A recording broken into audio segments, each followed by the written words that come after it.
Hayotda hech narsa tasodifan yuz bermaydi.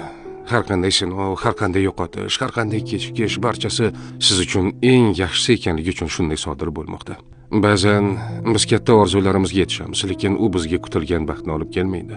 Ba'zan esa orzularimizga yeta olmay tushkunlikka tushamiz, lekin yillar o'tib qarasak aslida aynan o'sha yo'ldan yurmaganimiz biz uchun yaxshiroq bo'lgan ekan. Balki siz hozir sabr qilib turgan og'ir kunlaringiz ertangi baxtingiz uchun zarur bo'lgandir. Ba'zan biz boylikni yo'qotamiz toki chinakam boylik pulda emasligini tushunishimiz uchun.